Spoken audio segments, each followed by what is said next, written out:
So we are a couple minutes from 7, so I'm going to go ahead and start with some housekeeping for those that have already managed to tune in. So this is a webinar format, so it's a little different for those of you that have probably been doing Zoom meetings for a while, in that you're automatically muted and your video is automatically turned off upon entry. You can see us, but we can't really see you. And the reason we choose this format is just because it's a lot easier when we have a lot of people on the call to keep up with background noises and other things that might interfere, whether you realize it or not. So that's the fun part of technology we have to deal with these days.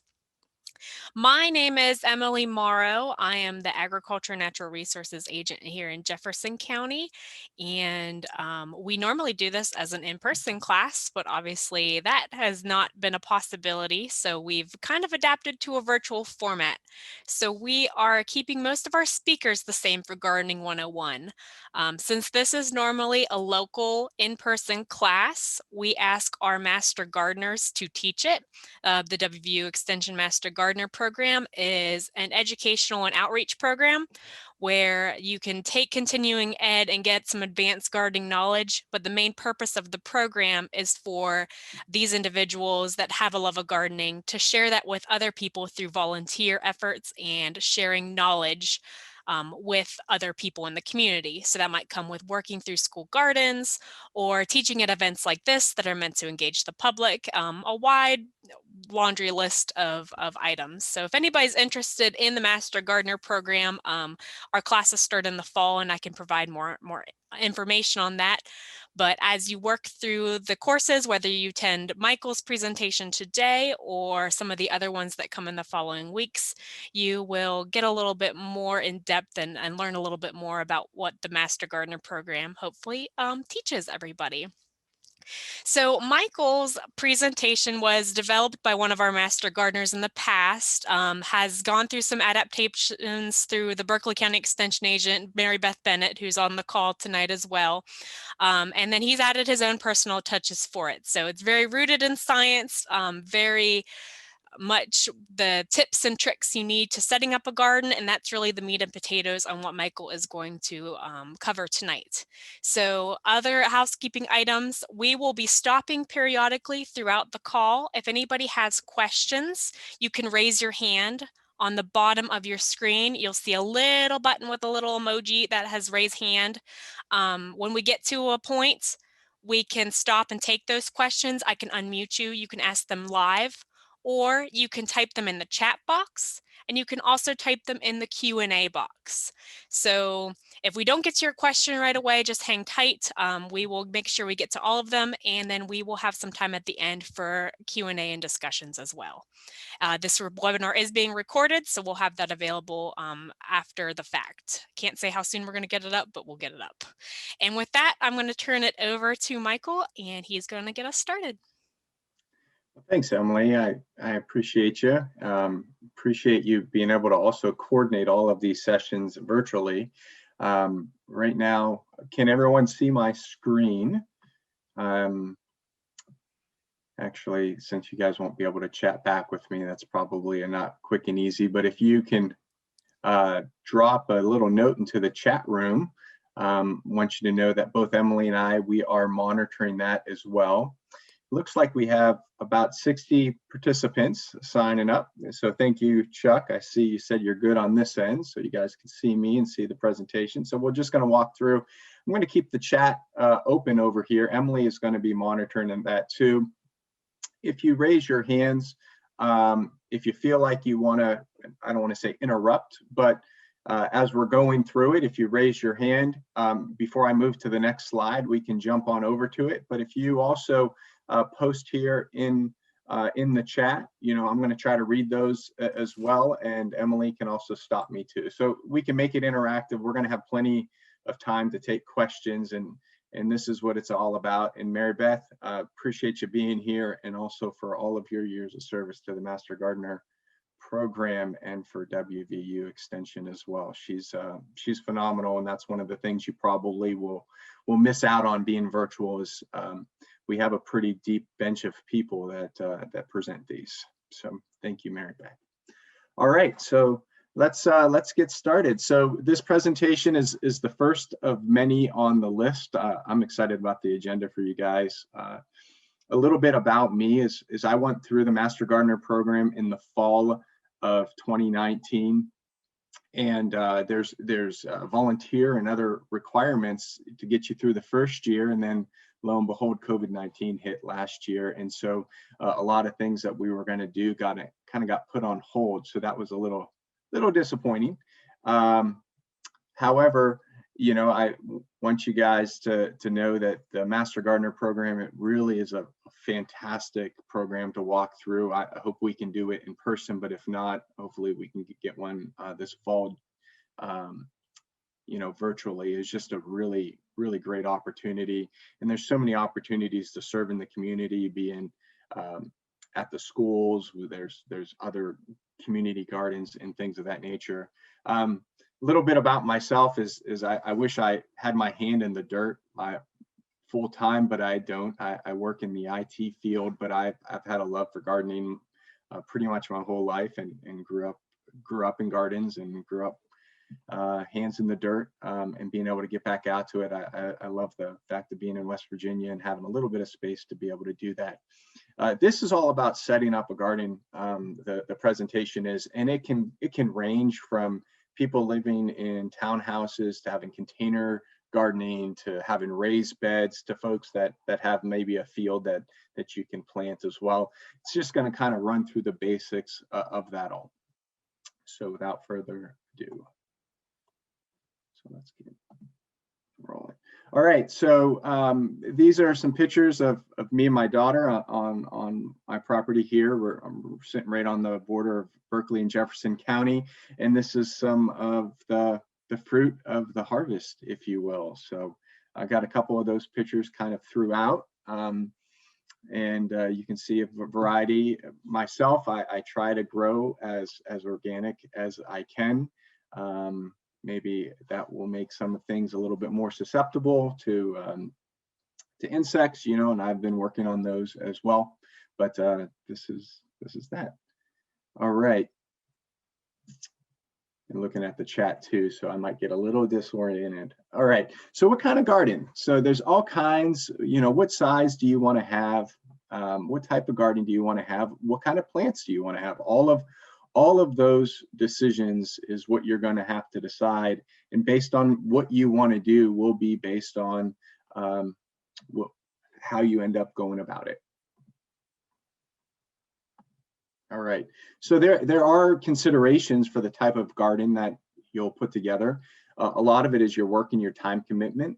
You don't want to get into it and then feel a little bit overwhelmed, but also the amount of money.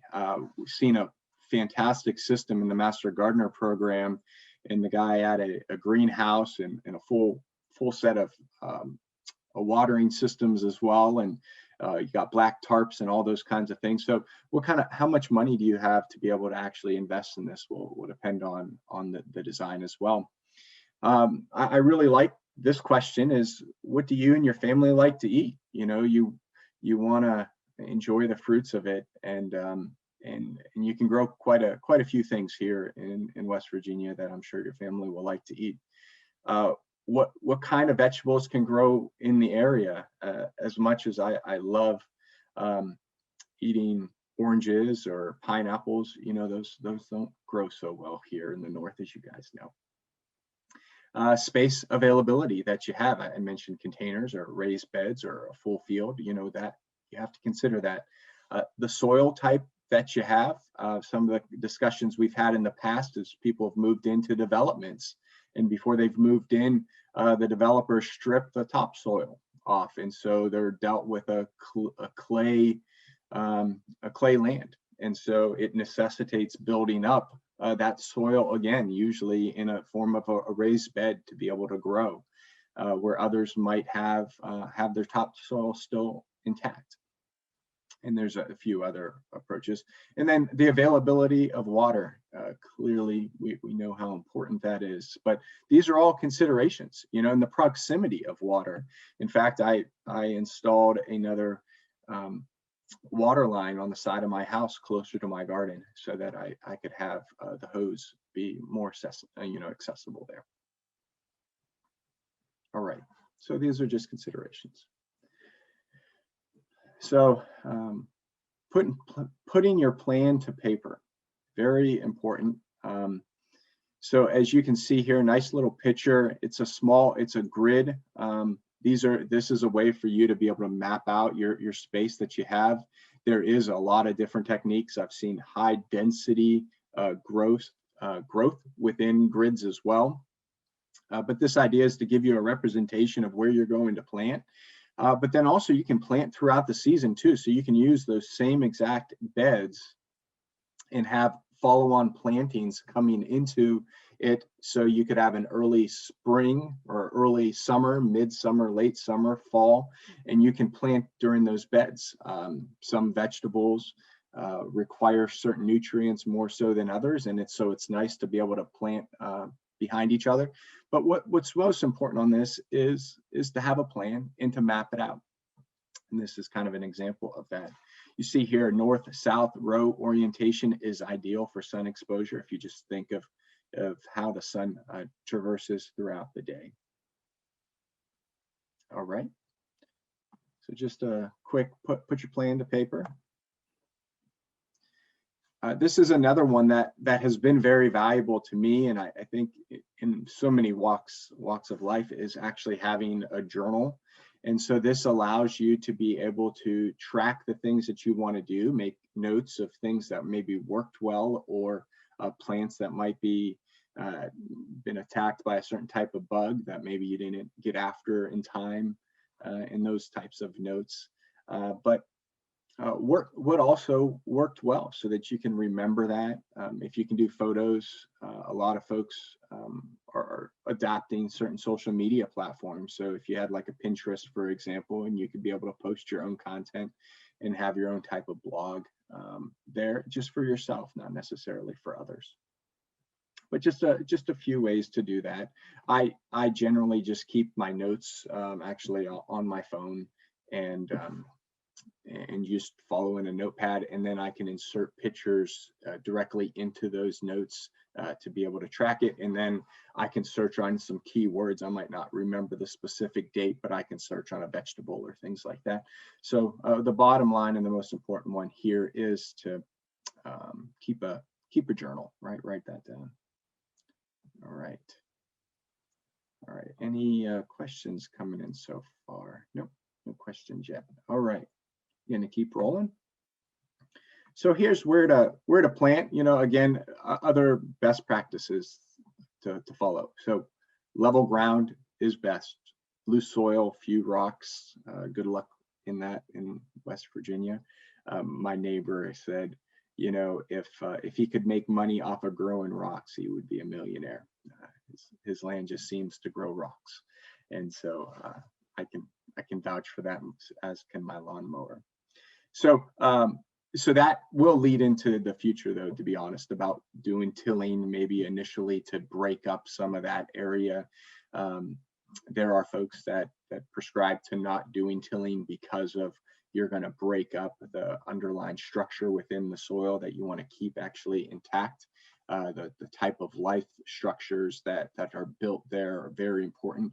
So I actually prescribe to a no-till. So after I did my initial tilling of my area, to mix in the topsoil that I wanted to, and to get rid of the rocks. After that, I do a no-till in that area. Again, there's just a few different ways to be able to achieve it. A good drainage for your area. You do want to avoid tree roots, and buried utility lines. I know when I was in Virginia, we had a Miss Utility that you could call out, and they would actually come and map your lines that you had coming into your property, so you knew where to dig. And I don't worry about that here on my property, and so I'm sure there is a number to call. And if somebody is savvy enough and is aware of those kinds of things, you feel free to drop that in the chat. But those are things that you do want to avoid, right? And then contour your rows if planting on a slope. it's tough to kind of visualize that with my hand, but if you were to plant on a slope, try to contour it in a way to be able to keep the water in, but not to get waterlogged as well. And thank you, Christina, for that note. She says Miss Utility is here as well. So always at the ready to put spray paint down on your ground. All right, so those are some things to avoid. Also, where to plant is shade. We'll get into that too. So you might want to not only avoid the tree roots, which go out a ways, but also right now, while there's no foliage on the trees, you might think of an ideal area. But as your foliage comes in on some of your trees, that might not be a good area to grow, and it could be more shaded more so than others. All right.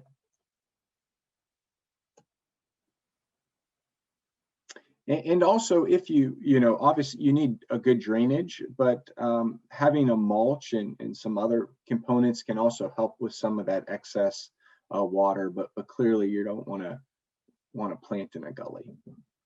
So level ground is best. All right, sunlight matters.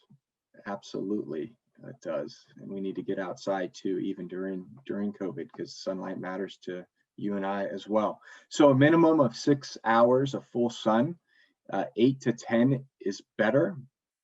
A few vegetables, though, do like shade tolerance.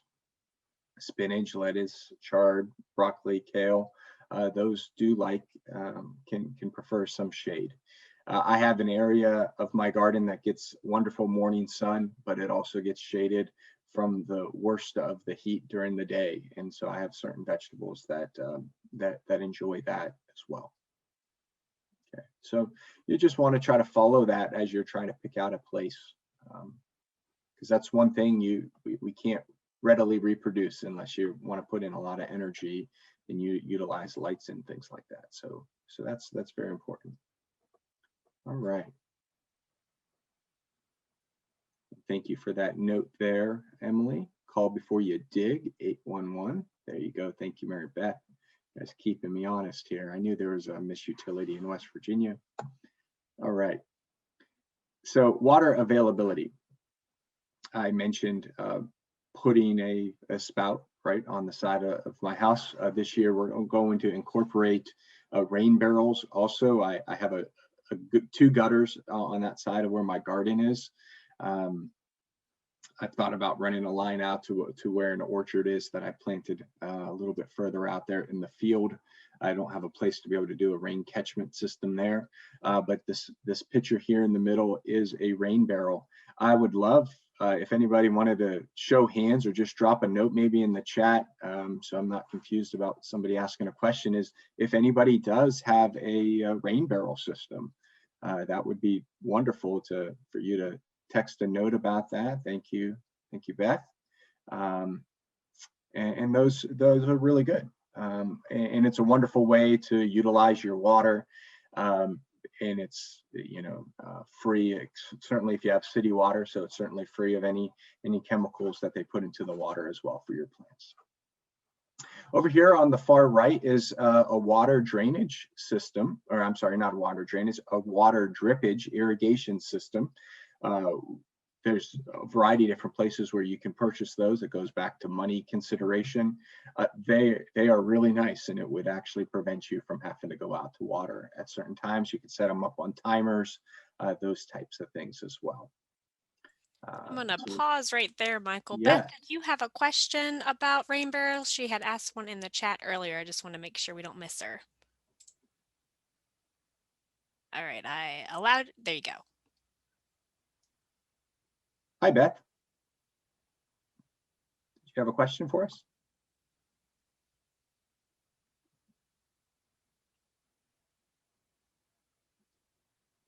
Looks like you came off of mute, but I don't think we can't hear you if you're talking.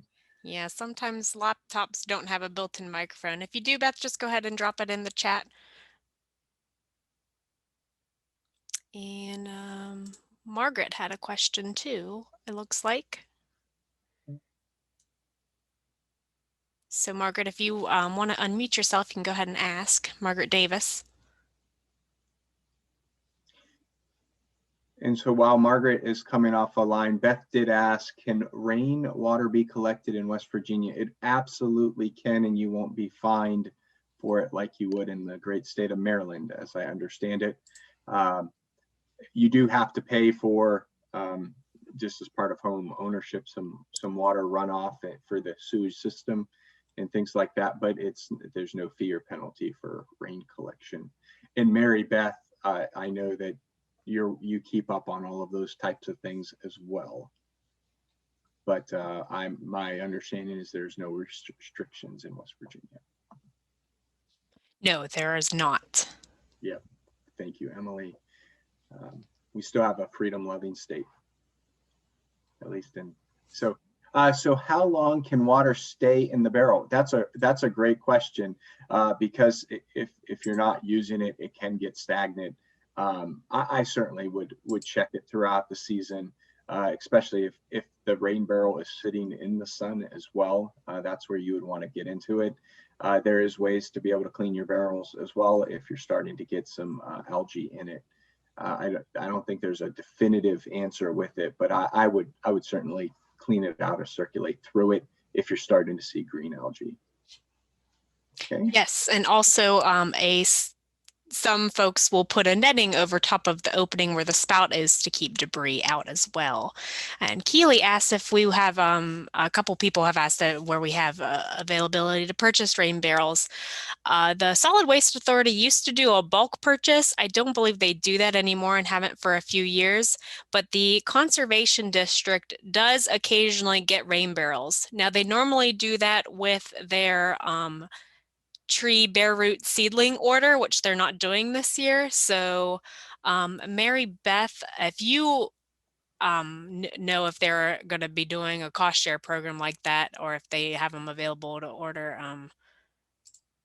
you're welcome to chime in. And then someone else said, Beth says, Weber's in Winchester, Virginia also has them in stock. If you're going to recycle a barrel, it's important to make sure it is one that was used for food, that is food grade safe, not something that was holding oil or something undesirable that you would be wanting in your food.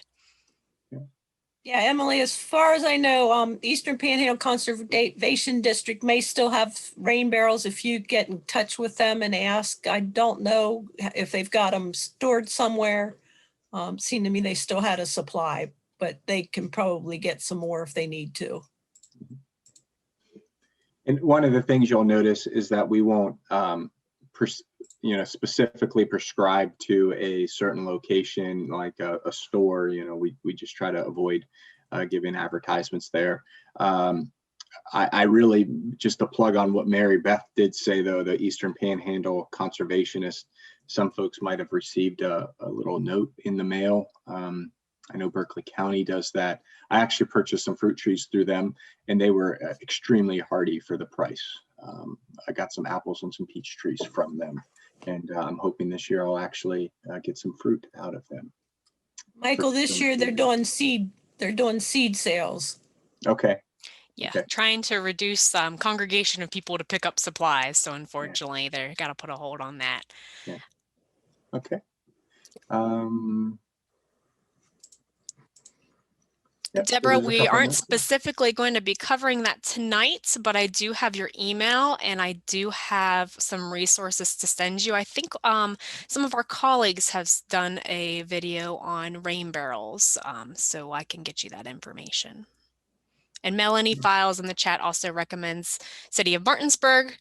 And Paul Elliott recommends, he's had luck, Paul's one of our retired orchardists, checking on local sales sites to find food grade barrels. Great, wonderful. Thank you, everyone. Good discussion about rain barrels.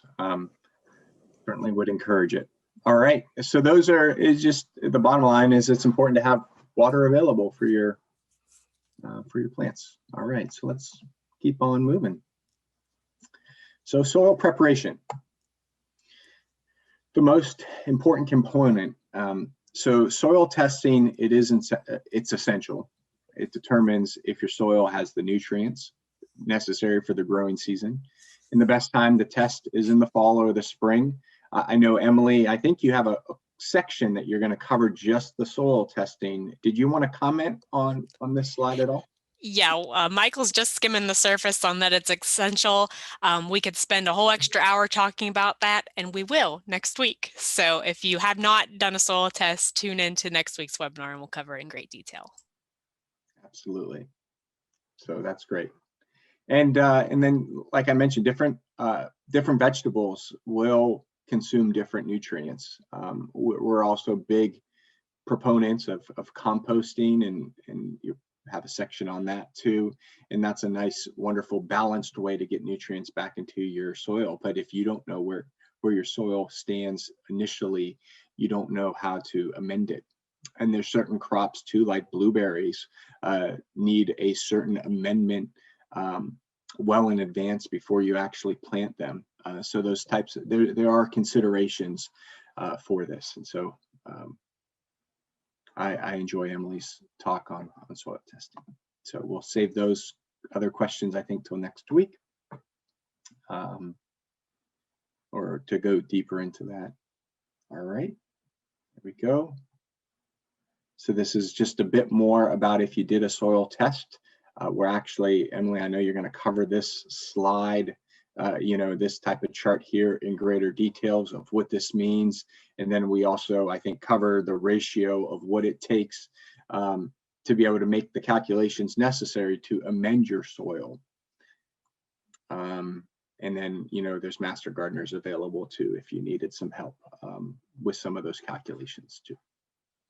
And so all of this gets covered in much greater detail next week. So the pH, I mentioned that a little bit too, having proper pH. I'm seeing maybe some notes here in the chat. Let me see if there's anything I needed to cover there. Just a few extra housekeeping about making sure everybody can see the chat. So if you're sending a chat, send it to all panelists and attendees, and we can have a bit of a discussion going back and forth. Oh, absolutely. Good. Sorry, I forgot to cover that. So thank you, Teresa, for pointing that out. All right, so your soil pH, this is important. There are some plants that really love acidity. There's some plants that really love alkalinity. And so getting, again, your soil pH tested for that is another component, right? It depends on what you want to grow, and it depends on then the pH that you're going to need, as well as the nutrients in your soil. All right. So this is a chart that shows the kind of ideal range, if you will, of where the majority of plants, I think, ultimately fall under, but then you can begin to see what that chart looks like.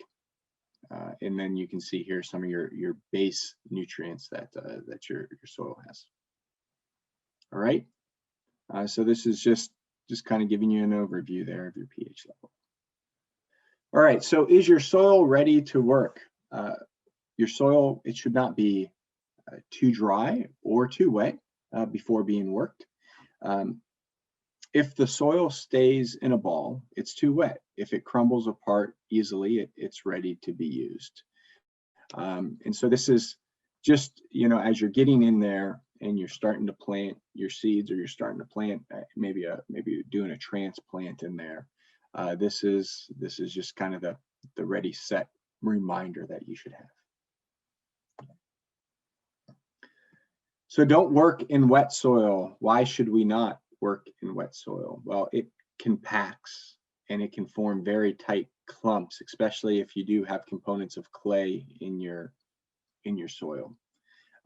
That clumpiness and that compactness will constrict the root growth, but then it also reduces damage.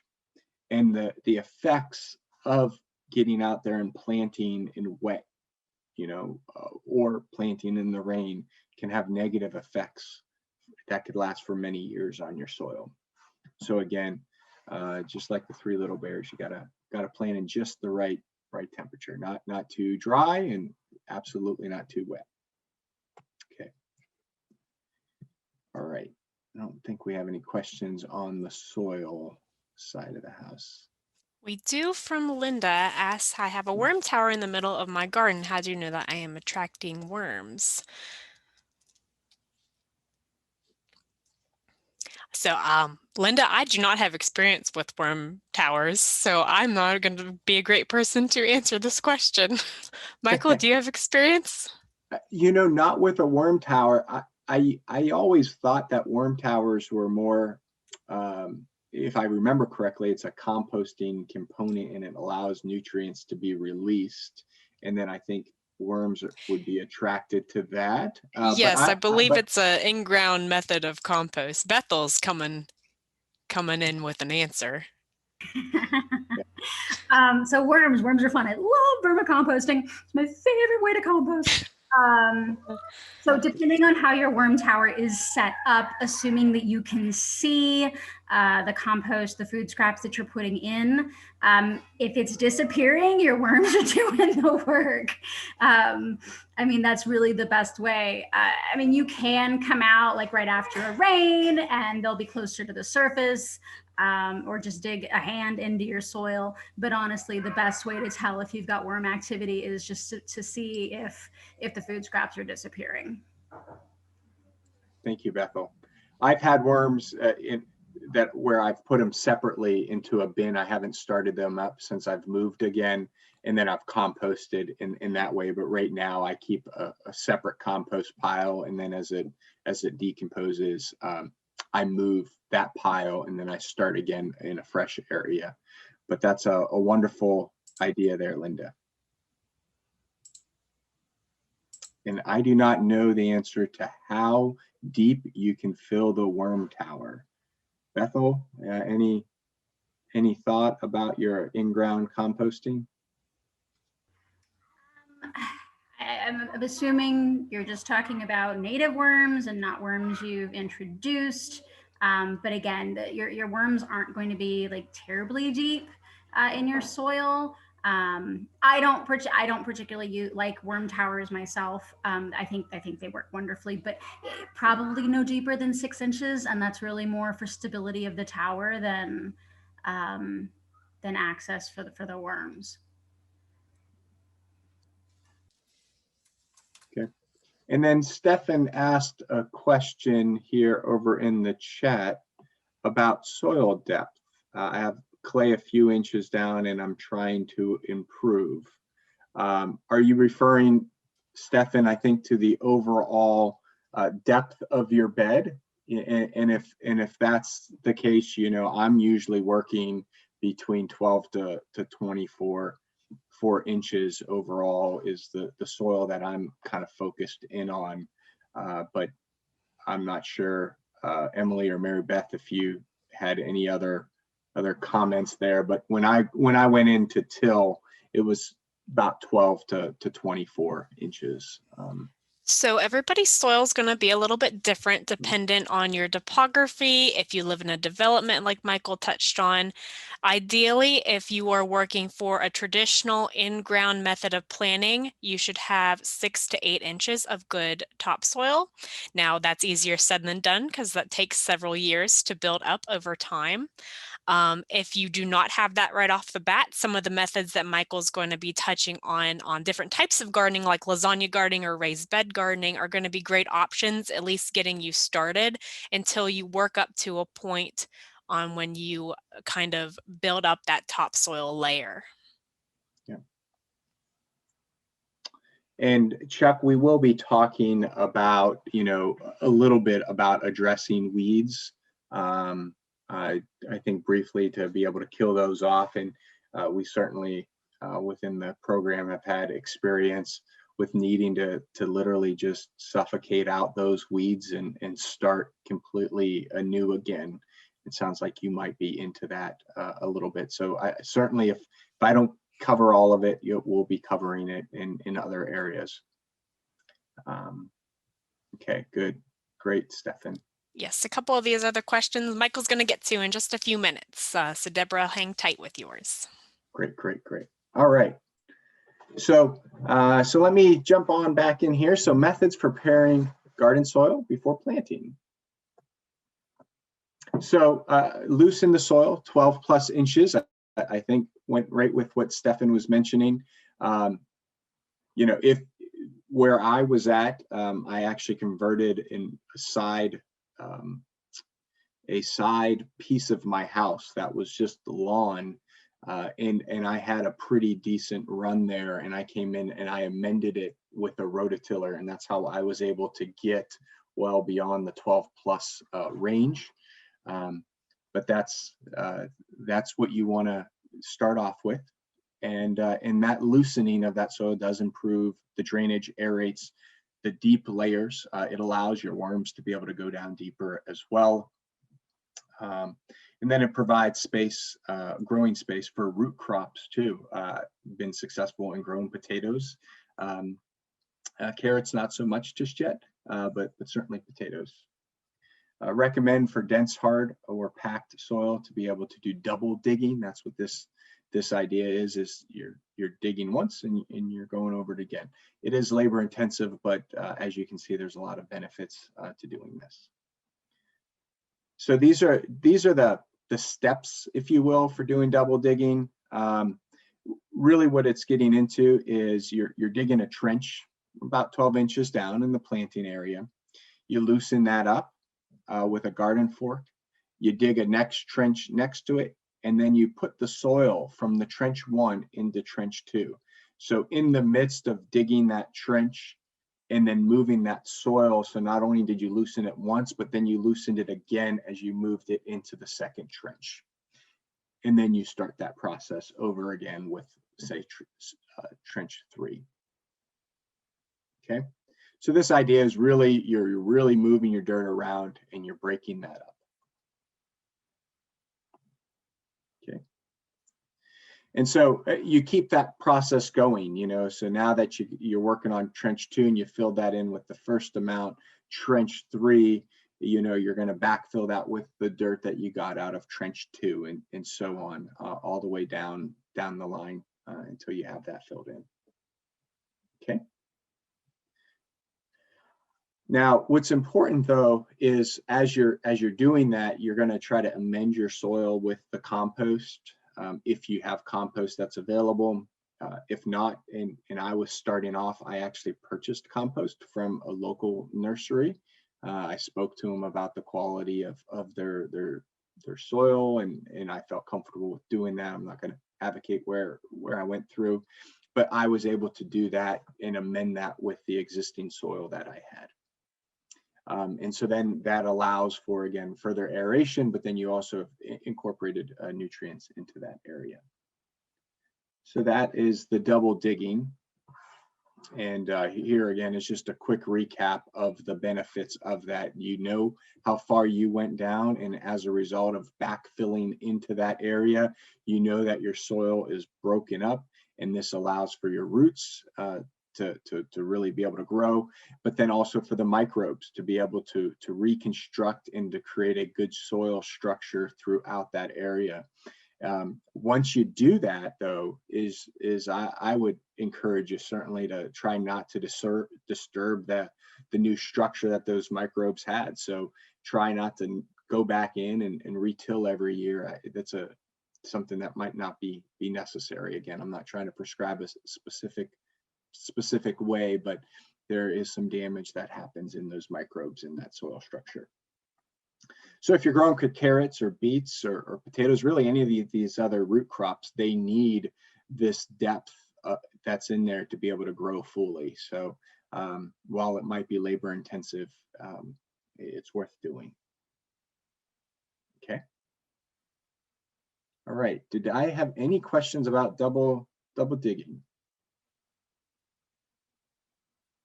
Great. Yep. And we'll cover that question, Deborah, that was in there when we get into raised beds. Okay.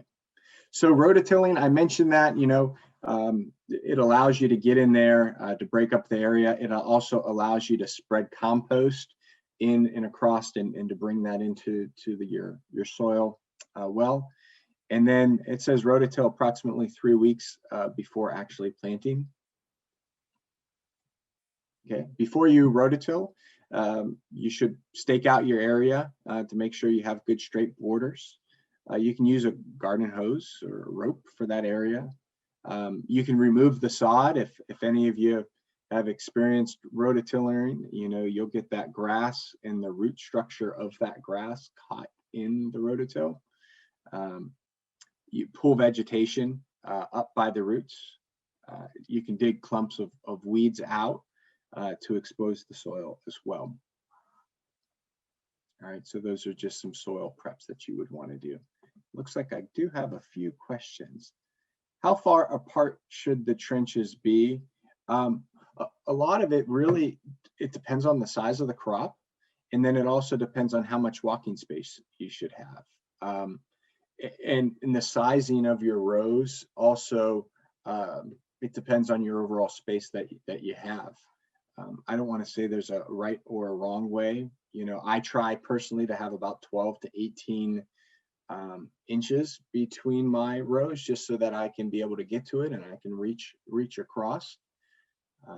But I think that answered that question, Chuck. There's really no right or wrong way, especially now that I'm seeing people doing high density. If you know how to do it and you're tracking it, you can really grow a high volume of crops in a very, very small area with very little space between those areas too.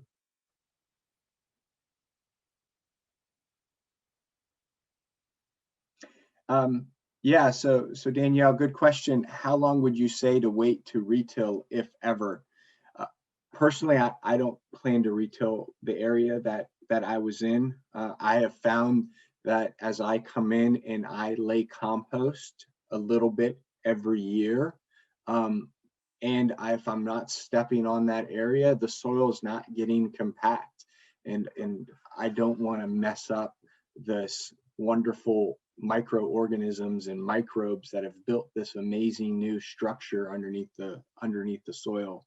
So I wouldn't. It's a different positive method that they're really seeing a lot of dividends. There are some Melanie who teaches and she's wonderful on it too. She does not like rototilling. They're big compost advocates as well. Okay. So what is the difference or the advantage of the double digging versus the tilling? So the double digging, it allows you to get deeper, right? Because you're the one that's setting that structure. Within a tiller, and you've probably noticed it depending on the size, you might not be able to till down, past a foot, past 12 inches. So that double digging allows that to happen. And it sets your area properly, I think, for root crops. It is really the big difference in my mind. And not everybody has access to a rototiller as well. But they both serve the same purpose of breaking up the soil in that area. Also, you didn't see the removing of the sod from the double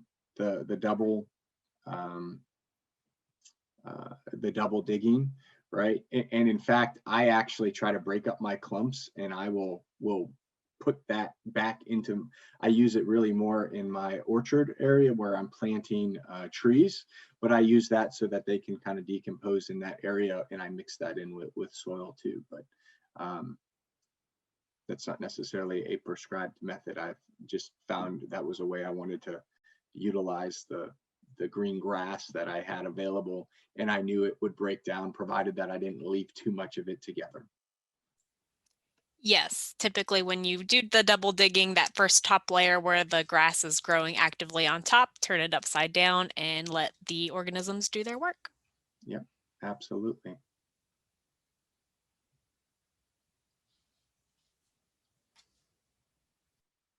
So I'm going to read what Melanie said here because it was a good comment. Thank you, Melanie. So in the double digging class, I took it was stressed to stand on a board across where you just filled in. So this keeps you from compacting the soil that you just dug. What I think she's getting at is when you're moving across is to actually stand on a board, and that prevents you from actually compacting the soil, right? If your weight is distributed. So hopefully that helps.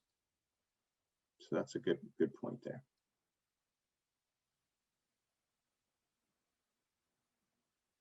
And Alexis, I am not familiar with that method of gardening.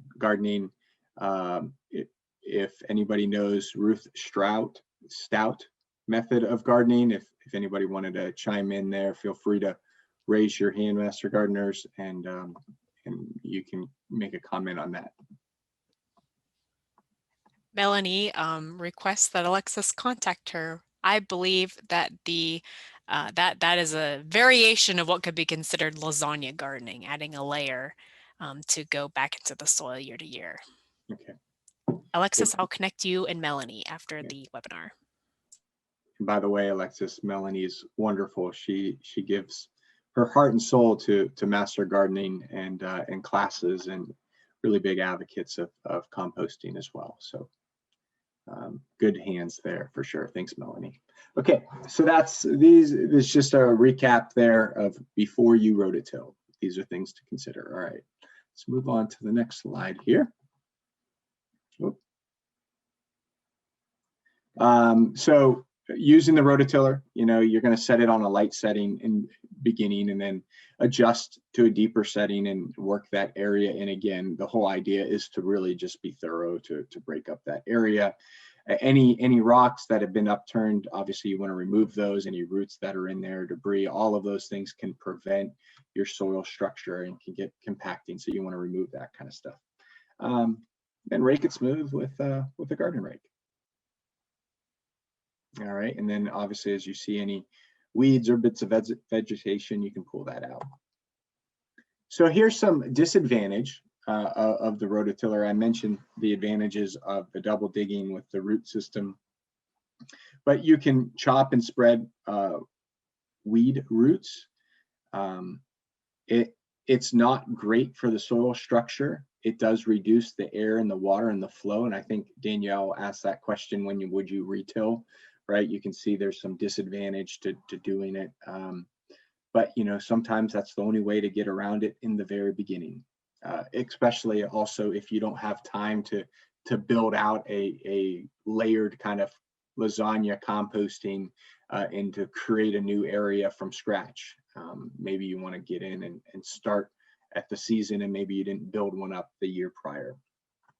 But rototillering, it does also disturb the beneficial organisms that add soil structure.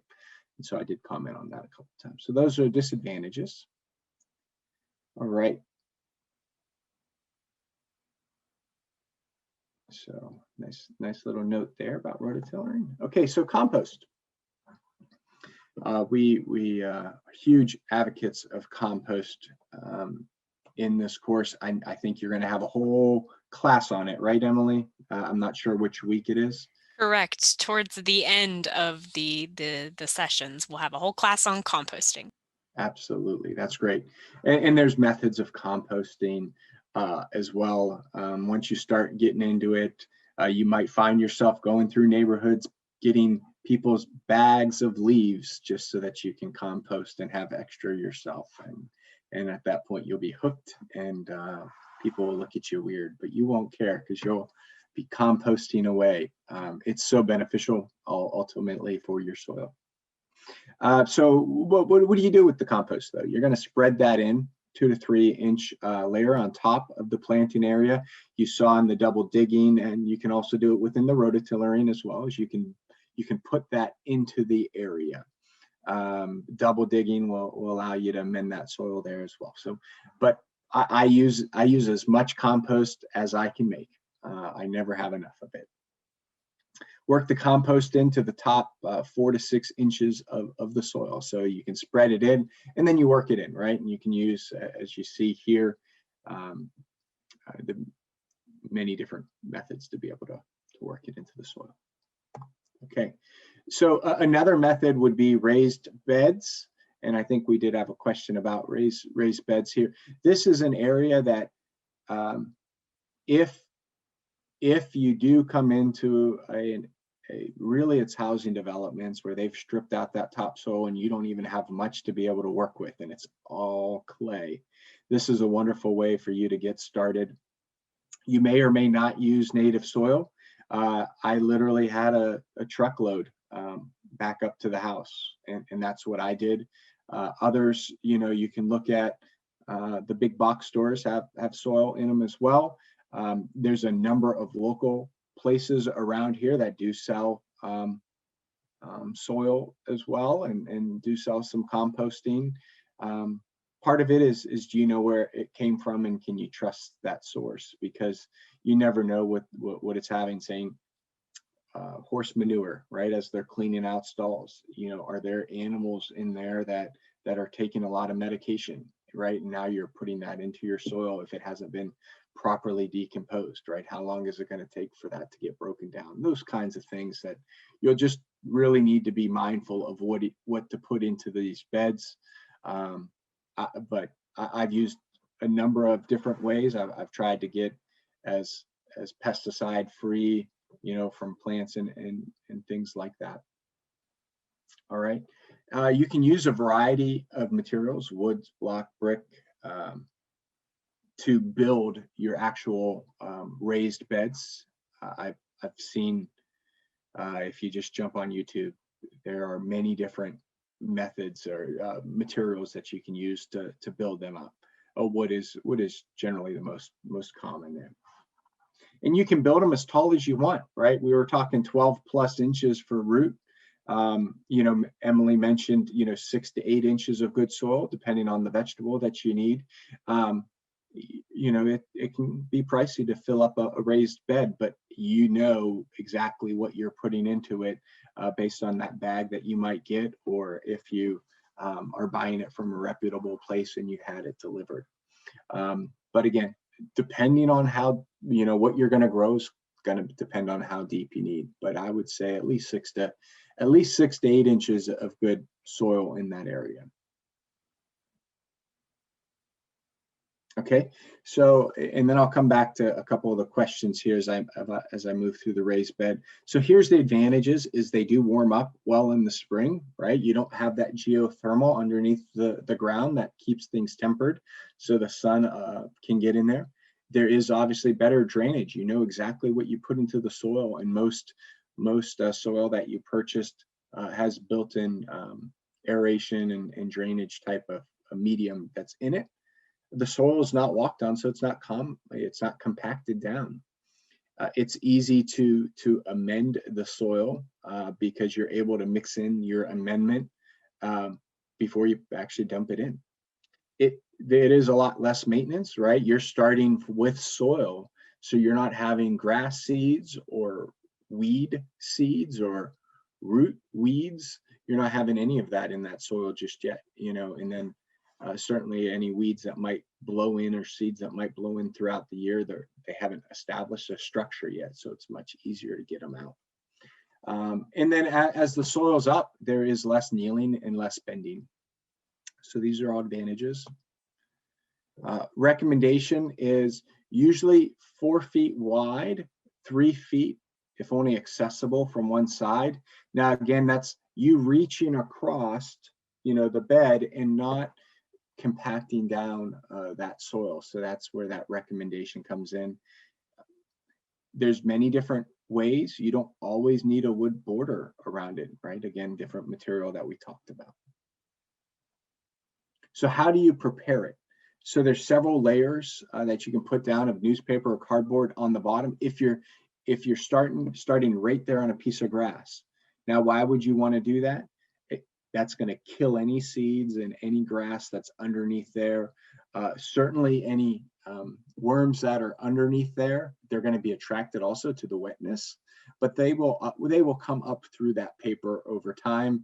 But by laying down your cardboard or your newspaper will kill off any seeds that are underneath so that they're not going to grow up through your soil medium.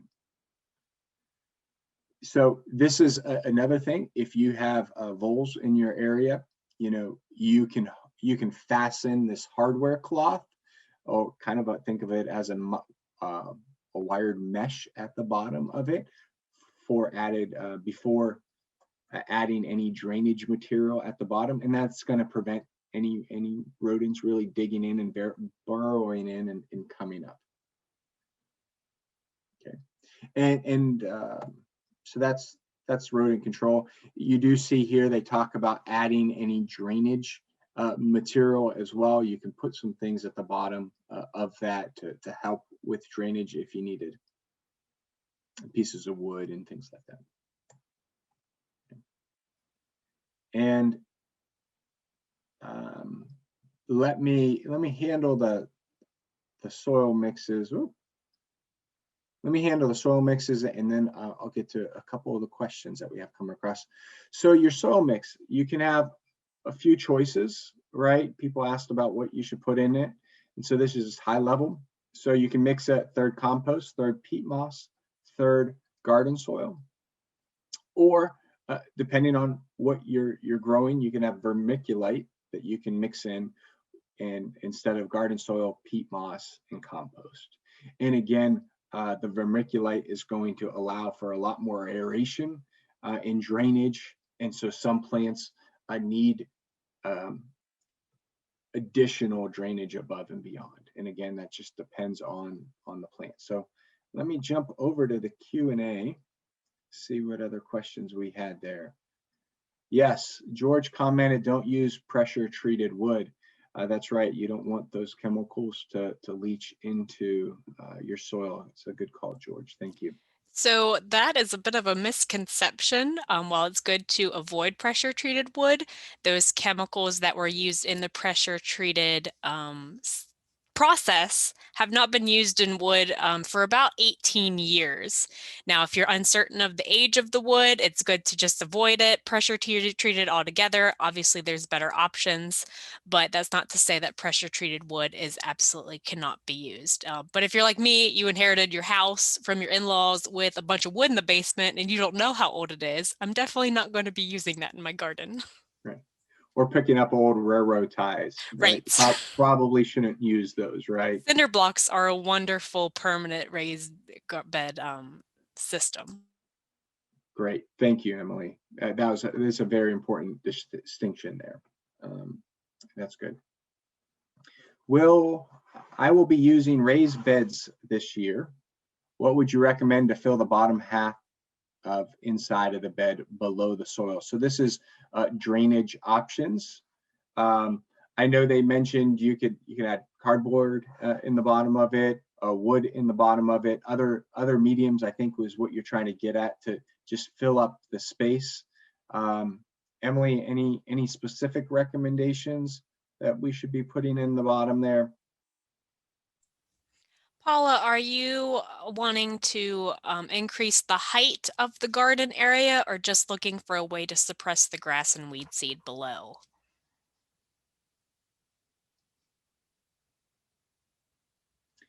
Yeah, and so Deborah asked, would you use wood chips on the bottom?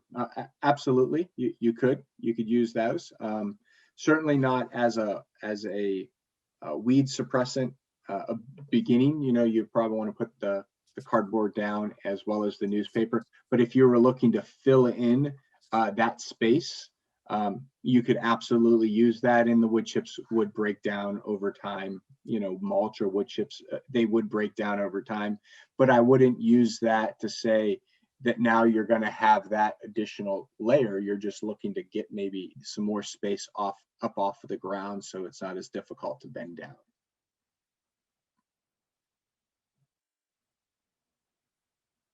So Paula is looking for raising height. So Paula, in that case, and I think there might be an image later in a couple more slides, I would recommend looking into containers or perhaps building something that can bring you more up to chest height so you aren't bending down as much, like a salad table type of garden.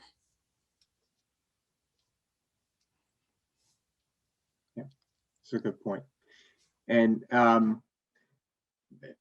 Mary Beth made the comment about the mixture, two different soil mixtures here, right, between peat moss and compost and vermiculite.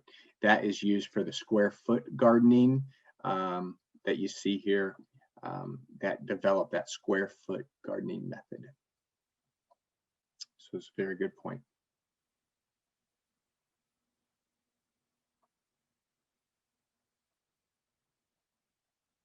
All right. So it looks like, all right. Thank you, Emily. Good point from George also in the comments that using a lot of one material might alter your soil structure as well as your pH, such as cedar chips, for example, will alter your soil structure, your pH, excuse me. Yeah, very good point. Thank you, Emily. Thank you, George, for those comments as we're moving through this. You've been great administering it. Let me just check the clock. So we're at 8 o'clock, so we're moving right along. Okay.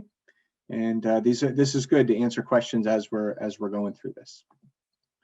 All right, so you've heard us comment a few times about lasagna gardening. So this is a no-dig, no-till method of gardening. And just think of how you build a lasagna. You're building layers. And so we're going to talk in the next couple slides about the layers of this lasagna gardening. And so it is a way for you to really just start off initially as a no-dig, no-till method. All right, so here's kind of a picture of how you would lay that out there as lasagna, you know, with the bottom being your existing surface. So you're not digging into that ground at all. You're not rototillering that ground at all. You leave the sod, the weeds, the rocks right there in place. You outline your planting area. As we talked about, you cover the very first layer with newspaper, and you want to have that overlapping the edges of that area. And then you can use 5 or more sheets per layer as you're building this up. Okay, so as you cover the newspaper 2 to 3 inches with peat moss or any other organic material, and then you're gonna, again, in between this is you're building it with layers of wet newspaper right in between this. So you're spreading 4 to 8 inches of compost, leaves, grass clippings on top of the peat moss, and then you're adding another layer of peat moss and organic material, and you're continuing to kind of make these layers. Again, so you're adding this peat moss or organic material until the bed is 18 to 24 inches high. If you have bone meal or wood ash, you can sprinkle that on the top. And the whole idea that you're seeing here is there's a lot of different mediums and a lot of different material that you're having, and all of them together are going to have a good natural nutrient balance for this. So again, you're going to start off with newspaper. That's kind of killing your weeds, killing anything that's on the ground, and then you're beginning to layer it with compost, leaves, grass clippings, you know, and then from there you're going to go back to the peat moss or other organic material that you have to build it up. Okay. So this is a wonderful book that is prescribed to talk about this. So if you are interested, feel free to dig into it here. Advantages: there's no need to work the ground. There's fewer weeds. There's better water retention. All of that organic material will help absorb that water. Less need for fertilizer. As the plants break down, you will have nutrients that are released as that organic matter is broken down. And then the soil is easy to work. And then you get to add to those layers each year. I mentioned continuing to add in compost and things like that to the soil each year. All right, it looks like we might have a few questions here. Will you share the presentation?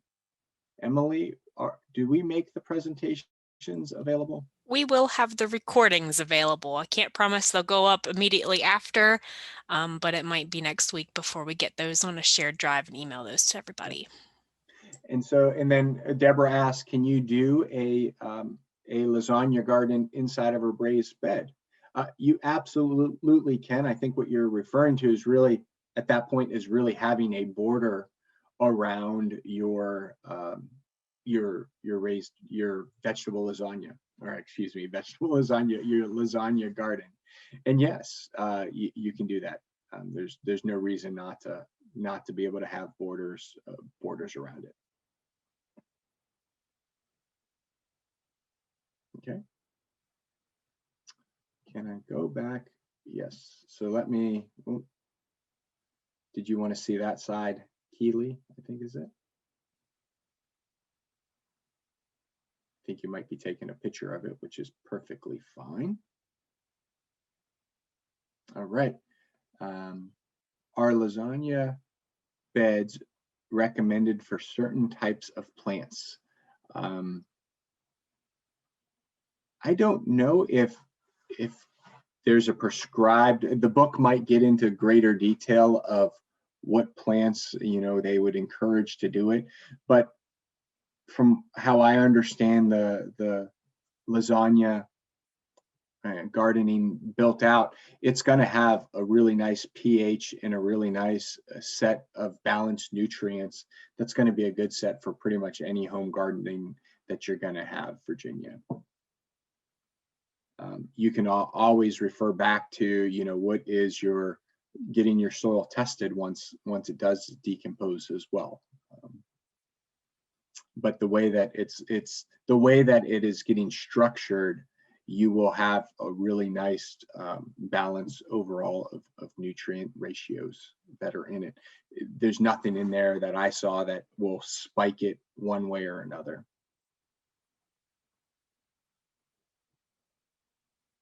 Okay. All right. I answered Deborah that you can you do a lasagna garden in a raised bed? And I mentioned, yes, you can do that. And George, you asked how long the sessions are. They're generally an hour with a half-hour Q&A. And so we've incorporated the Q&A here into the session. So we'll definitely wrap up before 8:30. We're closing in towards the end. Okay. I think that's everybody. All right. So let's keep on rolling here. So container gardening, Emily mentioned that if you are, you know, worried about bending down and getting on the ground, the containers is a wonderful way to do this. I had to do this in condo living and also townhouse living for many years, and was very satisfied with the productivity of the plants and the vegetables that I grew this way. And so these are just some pictures of container gardens that are here. Right. Here's some tips. So use clean containers sized for the plant. Potting soil mix with 1-inch layer of compost on the top. And you guys know that one of the main benefits that compost will also provide is a wonderful way to keep the soil from drying out, and it will absorb a lot of water that comes in so that it can get released back into the soil as well. It does many other things too, right? Suppresses weeds and provides vital nutrients and microorganisms, things like that. But that's where that compost, the reason why is it will help it keep the soil from getting dry.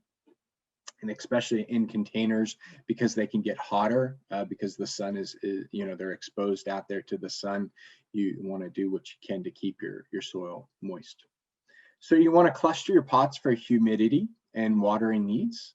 So that is also important, bringing your plants together. Be sure your plants get enough sun. Provide a windbreak if needed. Clay pots, they absorb a lot of water. Metal raises soil temperatures. Lime can leach from concrete, and plastic weighs less. So these are all different things for you to be mindful of if you are going to use a metal or a clay pot. Water when the soil is dry, you know, pots need drainage holes in the bottom. These are all really good tips to have if you're going to do container gardening. Okay. So basic pot sizes, 4 to 5 inches. These are types of things that you can plant in it: chive and lettuce, radish, basil, coriander. 6 to 7 inch pots. These are the types of things that you can grow in those. And refer back to really that first slide, which said, get the right pot for the plant. And so that's why it is covering the size of the pot for the plant. and it has very much to do with the root structure of the plants and what they need. So in an 8 to 9 inch pot, you got your pole beans and carrots and chard cucumbers, leeks, fennel, peppers, spinach, parsley, rosemary. 10 to 12 inch pots, beets, broccoli, okra, corn, tomatoes, potatoes. You can see here tomatoes, they love deep roots as well. All right, so that's a good note here. Before I jump off of this slide, people might be taking some notes here. I'm just going to check the chat, see if there's anything that I. Shane asked a question about testing for heavy metals, concern about his location in the city limits of Martinsburg, so I'll address the group on that. You can get your soil tested for heavy metal accumulation. However, that's not really something you need to worry about unless the site has been a known orchard. Apple trees in particular can accumulate arsenic within the soil, in which case you'd want to go for a raised bed option. Or if the site used to be an industrial use, an old factory of some sorts. You can get it tested. The closest lab that does that and the most cost effective is University of Delaware. So Shane, if you're interested in that option, I can happily send you that information. Okay, thank you, Emily. All right, so pot sizes for container gardens. Right. So vertical garden, I'd love to hear if anybody has tried this. I've had a lot of great success around my my garden along the fences. Cucumbers love crawling the fences, as do my pumpkins and my other runners like squash and zucchini. They end up gravitating there and being able to absorb some of the sun that way and grow just fine. I know folks that have taken cattle fences and the large panels, if you've seen them at Tractor Supply, and then bend them over. And so they kind of create a nice little archway to be able to walk through, and then they grow their beans or a variety of different running type plants over those. And that's a wonderful way to be able to do it as well. But that is a way to be able to maximize your space and grow up. Over here on the right-hand side is a pallet that is not laid down, but rather they've raised it up a little bit. Excuse me. All right, wonderful herbs in there for sure. I see a lot of basil and parsley, maybe some sage that's in there. Okay. So vertical gardening, another way to do that and to be able to integrate that in. And I plan to actually get some of the cattle fencing this year as well. Just some plans. So what is on the back of the pallet holding soil in place? That is a good Best I question. can tell from that image, Paula, that came from another university extension service. You can kind of see the side support panel on the side of the pallet. It's probably a piece of plywood. And I also see here, it looks like a piece of cloth that you would put down, the black cloth to also kill weeds. Looks like that might be stapled in there as well. Looks like that's folded over. Okay. You're welcome, Paula. It's so, I really do miss seeing people face to face and be able to ask these questions. And you guys have all been doing a great job chatting in and posting your questions. So I'm really glad that you're doing that too. And Deborah said she saw it on YouTube with cloth. So thank you also for that, Deborah. All right, pop over here, close this down. So here's a few other vertical garden tips. So you do want to use a strong structure with a large enough soil area for the root growth. So think back to the containers that we were talking about in the size of the container. So just because you're going vertical doesn't mean you still don't need to have that soil depth. Consider height limits for watering access. That's also important. Use potting soil, mix with 1-inch layer of compost on the top, just like we're talking about for container gardens. Trellis tips. The trellises, they must be strong enough to support mature plants, so begin with the end in mind. Select vining plants, tomatoes, pole beans, cucumbers. Add trellises when add the trellis when the plant is a seedling, right? You don't want to be disturbing the soil when you're in trying to build a trellis around it, or to begin to try to train a plant after the fact. It's much better to have it train as it's growing. Tie vines to the trellis as the plant grows, and avoid thin ties that can actually cut the plant.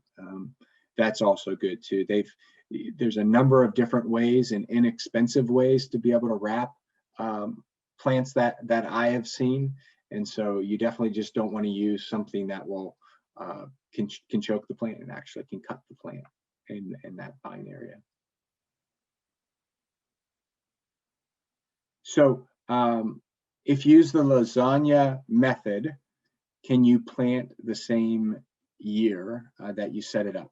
So I think there were a lot of options of the things that you actually added into the lasagna method.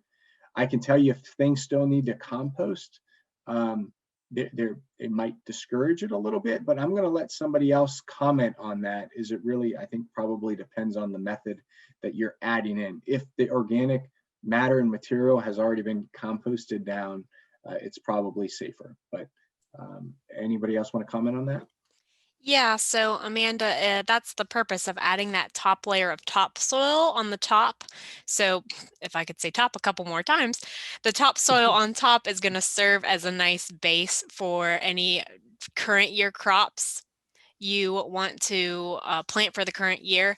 And then the layers below are going to compost over the course of the gardening season. The idea is that then at the end, you'll add another layer on top, and that the lasagna part is gonna shrink down. So like you throw your lasagna in the oven, it's gonna start shrinking down and compost in the bed. So it just kind of skips a step of composting in a pile, then spreading it on the bed. And it's a good option for those that might already need to garden in a raised bed because of reduced topsoil because of development, or you have a really rocky area, or whatever your case might be in your individual gardens. Mary Beth has done some research on lasagna gardening, and she has had success with planting within the same year. Yeah. Right after setting it up, she said. So that's really positive.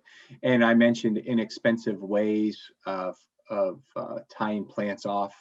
And I'm glad Melanie, she made the comment of using old t-shirts, right? Something that's cotton to be able to wrap those.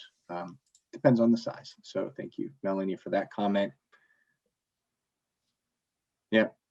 So and so Mary Duke made a comment there, and it again depended upon what she ended up putting into it, and she allowed herself a few months before she found that it was compost and settled down enough to be able to plant into it.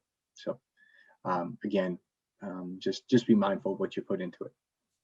You don't want to, while it's composting, you don't want your little roots to begin to burn, right? That's the mindset or the concern, if you will. If you have a lot of green in there that still has a ways to go to be able to compost and burn down. Okay. All right. So I think I covered the trellis tips. So let's keep on moving.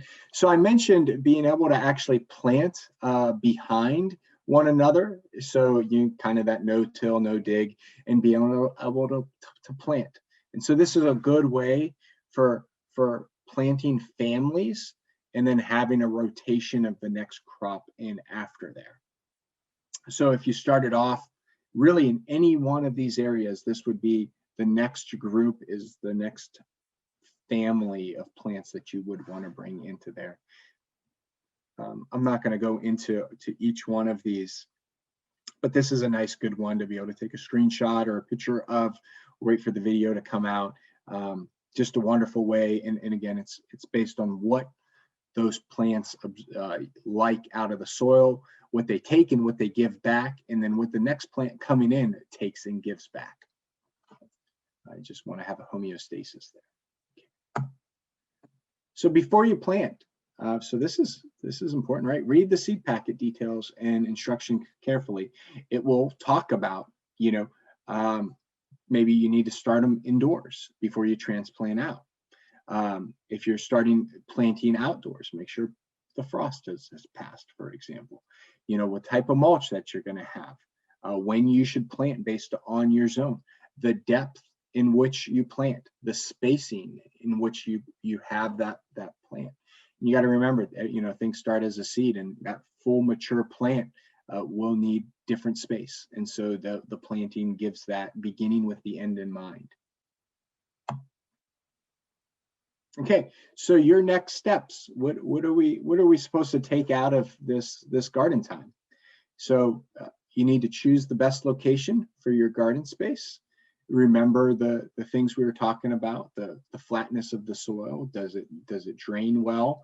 Does it get enough sunlight? Do you have water and access to be able to do that space? Those are choosing your best location. The type of garden, what type of garden will you have? You're going to have it in the ground, container, raised bed to include a lasagna garden, or a combination of. And then what do you need to do to prepare your garden, right? There are some things that you can start here in the early spring. Remember, it's important to get things tested as well if you're planting in an area that you haven't grown in. So these are some next steps for you. How important is thinning seedlings? Is there going to be another class that actually gets into the seeds and planting? Yes, Emily? in 2 weeks, Bethel, one of our other master gardeners, is going to be talking about starting seeds, planting seeds to the proper depth, and selecting healthy transplants. But in short, yes, you need to make sure the plants have adequate space so they have adequate nutrients, water, and space to grow to their fullest potential. There you go. Thank you, Emily. Wonderful. Is it hard to trellis table grapes? I have not grown table grapes successfully, but the end of the day is grapes do need to need to be able to run.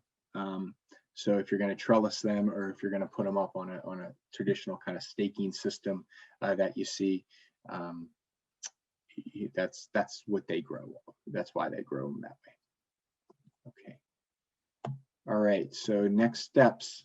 So I think this is my last slide before we close it out here. But here's just a few more pictures. My daughter and I kind of walking through the forest there, and these are some pictures of some of our wonderful crops. I didn't update them from last year. The previous summer was just a ton of tomatoes and cucumbers here, but you can see a lot of variety that was grown here. And so that kind of brings us to the end here. We do wish you all, I wish you, happy gardening, wonderful success. I do want to thank Mary Beth and Melanie and Bethel for chiming in and adding some wonderful details here about worms and composting and tidbits. I really do appreciate you guys doing that. They do it in person, and I really appreciate you doing that here.